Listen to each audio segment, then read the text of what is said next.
정문일침입니다. 예. 자, 오스테오닉이라는 종목을 한번 보도록 할게요. 오스테오닉. 자, 연봉부터 볼게요. 자, 연봉을 보니 이 저점이 올해 2019년 1월 2일 날 저점을 찍고 2,500원은 이탈하고 싶어 하지 않은 것 같아요. 그쵸? 그래서 스탑을 해놨어요, 일단. 자, 월봉을 한번 가도록 할게요. 월봉을. 자, 월봉을 가니 이 자리는 지켜졌죠, 저점은. 그런데 여전히 고점이 낮아지면서 흐름상은 계속 내려가는 추세예요. 예, 그렇죠. 계속 내려가죠. 이걸 흐름이라고 얘기하는 거죠. 무슨 얘기냐? 고점이 낮아지기만 하면, 동반해서 고점이 낮아지기만 하면 자연스럽게 저점도 낮아질 수밖에 없는 거죠. 이렇게, 그죠? 계속 낮추면, 플러스가 되면. 그래서 저는 기본적으로 하락이라고 하는 정의를 고점이 낮아진다는 얘기를 해요. 상승이라는 말은 저점이 높아진다는 말을 쓰고요. 저점만 높아지면 그에 동반해서 자연스럽게 고점도 올라가지 않을까요? 이렇게. 그래서 내려오다가 돌아갈 때 저는 이거를 변곡이라고 얘기하고 제 이전 필명이 그래서 터닝 포인트였습니다.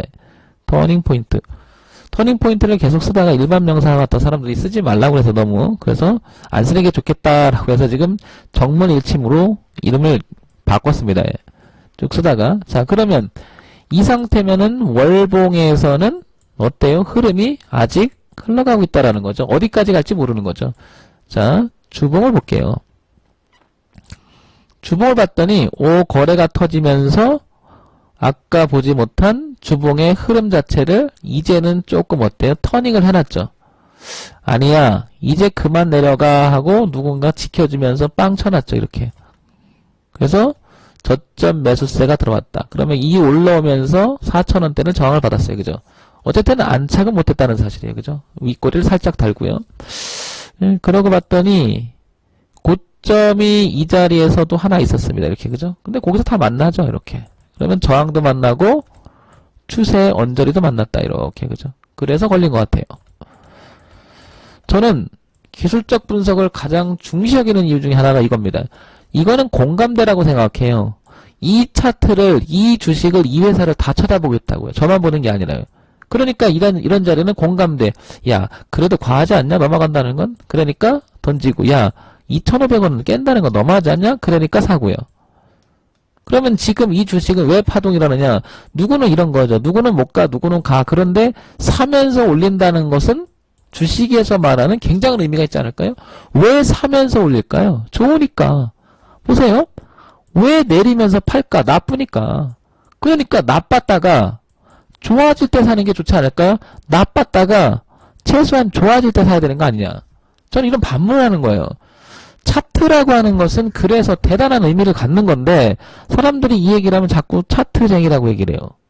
그게 아니에요. 가치라고 하는 것이 무엇인지는 모르겠지만 차트 속에 다 가치의 흐름이 이미 알려준다는 거거든요. 기술적 분석이 아닙니다. 어떻게 보면 이게. 하나의 살아있는 생명체를 추정해보는 거예요. 이놈이 지금 살아나는 건지 죽어가는 건지.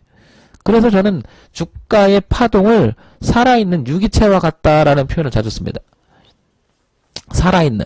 그 살아있는 놈을 갖고 얘기해. 죽은 놈은 아무 소용없다. 자, 1분 갈게요. 자, 그러면 여기서 볼게요. 고점이 낮아지기만 했던 이 주가의 흐름이 끊임없이 낮아지기만 했던 주가의 흐름이 높이지 못해. 계속 고점이 낮아지니까 그 동반해서 저점도 따라서 계속 내려온다. 그러다가 그만 내려가 했던 게 여기에요. 과거에 2016년에 저점을 찍었을 때 이제 오니까 야 여기는 깨는 건 너무하지 않아? 라고 누가 얘기하냐면 얘가 얘기하는 거죠. 보세요. 떡하니 일단 외국인이 얘기합니다. 그런데 주가의 방향을 끊임없이 소폭이나만 계속 받아냈습니다.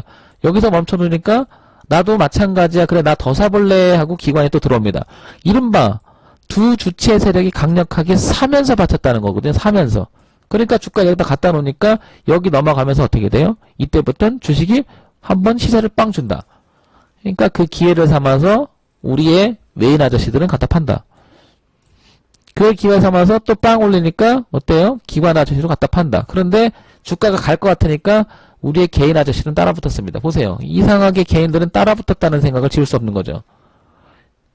이게 바로 이제 여기서 못 샀다가 시장이 여기까지 가니까 더 갈 것 같으니까 뭔 일 있구나 하고 위에서 받았겠죠. 이게 안타까운 거예요. 항상 보면. 이 물량은 이 개인이 들어왔던 이 물량은 물려있는 물량의 확률이 되게 높은 거죠. 그러면 올라갔던 주식이 오르는 동안 이 사람들이 개인들이 과연 이렇게 사면서 올랐을까? 거의 안 그래요. 개인들 어때요? 내려오니까 받았겠지.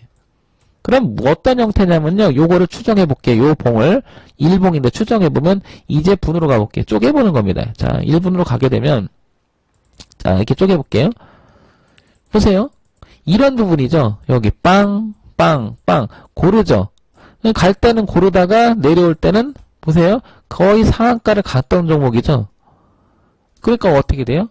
받아내는 부분이 바로 여기서부터 시작되는 거죠. 이게 더 갈 것 같으니까 상한가 클리는 걸 받는 사람들 굉장히 많거든요. 빵 그러니까 여기서 와장창 받아내죠. 이거 개인이 다 물렸을 가능성이 굉장히 높다. 굉장히 높다. 그럼 이렇게 생각을 해볼게요. 추정해보는 겁니다. 그러면 여기서부터 샀다 밀리서 샀을 거 아니에요? 밀리까 샀을까? 밀리서 샀을 거 아니에요? 그러면 이쯤 오면 반 정도를 반등하면 밑에서 산 사람들은 수익이 났으니까 팔고 싶어지겠죠? 그러니까 매물이 될 것이고 다시 팔고 싶은 매물 저항이 될 것이고 이 위에서 샀던 사람들도 아유 이 정도만 와줘도 고맙다 예 하고 팔고 싶어질 것 같아요. 그리고 여기 오는 요 대다수 사람들은 그분이 오니까 에이 그래 알았다 나도 도망 나오다. 그러니까 어떻게 돼요? 이 저항은 대단해질 거라는 거죠. 추정해보세요. 나중에 이런데 올라오면 쉽게 넘어가지 못한다. 이거를 무슨 저항이라고 하냐? 매물 저항이라고 얘기한다. 매물 저항. 그래서 이 매물 저항이 갖는 의미는 대단히 큰 거예요. 대단히 큰 거예요. 그러면 이게 향후 일봉을 볼게요. 단지 이게 양봉이라는 이유만으로 거래가 터졌다는 이유만으로 이게 가기 쉬우냐? 안 그래요. 그럼 어떻게 돼? 다음에도 이제 거래가 줄면서 이렇게 늘어지는 경우 거래가 줄다가 이렇게 되면 여기서 소폭되면 여기서 산 사람들이 어떻게 공포에 의해서 팔기 시작하죠. 그러면 누가 받아요. 그럼 이렇게 올라오죠. 그럼 여기 있는 사람들이 팔아요. 그러니까 뚫고 지나가서 이러는 경우 무지하게 많죠. 거래를 터졌다 거래가 바닥을 기다가 빵 올린다. 얘 거래가 없다는 건 무슨 말이에요? 매물 부담이 없다는 거죠. 그냥 호가만 이동한 거예요. 그러다가 이렇게 붙으면 좀 이렇게 급등해주면 이 사람 팔고 싶어 죽으려고 하지. 갖다 판다고요. 그때 급등합니다. 그 싹 걷어가지고. 어떻게 보면 주가라고 하는 것은 참 재밌는 거예요. 자, 그럼 이런 생각을 해볼게요. 주가가 여기서부터 여기까지 내려왔다고 해서 이 기업이 기업 가치가 무슨 훼손이 있을까요? 4,000원이 됐다가 3,000원이 되면? 그럴 수 있겠죠. 이비지는 타격을 받을 수 있겠지만 기업에서 큰 저기가 없는 이상은 어떡하? 어떻다? 그 기업이 흔들림이 없을 거예요. 그러면 주가라고 하는 것은 그래서 일정한 범위를 두고 움직였을 때는 그 기업이 문제가 없는 거죠. 문제는 이 일정한 범위를 벗어났을 때 문제는 무슨 터지는 거냐면 이 기업이 문제가 터질 수 있다. 이런 소지로 해석될 수 있지 않습니까? 그래서 일반적으로 주식을 가만히 보세요. 내려가는 주식들은요. 계속 내려가는 경향이 있는데 파동으로 내려가죠. 이런 식으로 오르고 내리고 오르고 내리고 오르고 내리면 끊임없이 내려가죠. 이 범위에서 내려간다는 건 무슨 말이에요? 이 주식이 좋아질 기미가 없다는 거죠. 그러면 얘가 좋아진다라고 하는 기미는 어때요? 이 흐름을 치고 나갔을 때는 좋아질 수 있다라는 생각이 드는 게 아닐까요? 그러니까 누가 쳤겠지. 따라잡아도 이유 있는데 따라잡아야 된다는 얘기죠. 저는 그래서 주가 파동의 채널이 갖는 의미는 대단히 중요하다고 생각해요. 오버슈팅이 나서 벗어났냐? 언더슈팅을 깨지고 내려가느냐? 이 부분이 엄청나게 중요하다고 생각하는 거예요. 그래서 레벨을 다운이 된다고 하는 것은 굉장히 무서운 거고요. 레벨업을 시킨다는 것은 무엇인가? 파격적으로 할 수 있다는 뜻이거든요. 그러면 올라갈 때 생각해 보세요. 이 주가가 어마어마하게 비싸지고 있는데 이걸 산다는 것은 그만큼 좋다는 거 아니에요? 그러면 기업에서 무엇이 모멘텀이 있기 때문에 올라가는 게 아닐까요? 근데 올라갔어요? 다시 제자리 이제 깨고 내려와요? 윗골이 되고 떨어져요. 그럼 뭐예요 이거? 이게 바로 기대감만 잔뜩 했다. 그 기대감이 실망면으로 쏟아진다. 그래서 윗골이가 생긴다고 생각해요. 그래서 그러니까 한번 어떤 틀에서 벗어났던 종목은 다시 들어오지 않고 가려고 하는 성질이 있다.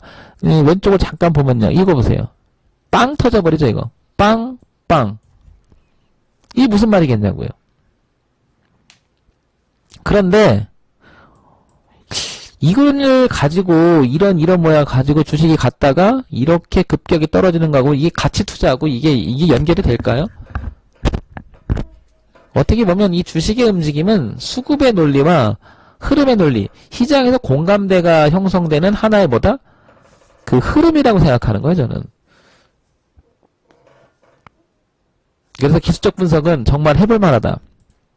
자, 그래서 오스테오닉은 지금 현재 상황에서는 이거 매물이 됐을 가능성이 크다. 나 다시 잡아라. 정문에 침나 해볼래? 그럼 안 해요. 이 매물이 부담스럽기 때문에. 적어도 이걸 다시 한다 그러면 이걸 뚫고 안착이 돼서 넘어갈 때 차라리 여기가 낫다는 거죠. 아예 비싸지 확 비싸지든지 아예 떨어져서 다시 여기서 돌아서 만들어 올 때 한다든지. 그러니까 제 말은 아예 싸서 받든지 아예 비싸게 들어가든지 이 안에서는 잘못 건드리면 이 파동에 의해서 물릴 확률이 높죠. 물릴 확률이. 비싸서 더 비싸게 아예 싸서 비싸게. 예. 이유가 그런 거죠. 자, 여러분들도 기술적 분석 한번 흥미롭게 지켜보시면서 여러분들도 한번 많이 느껴보시기 바랍니다. 정문열침이었습니다.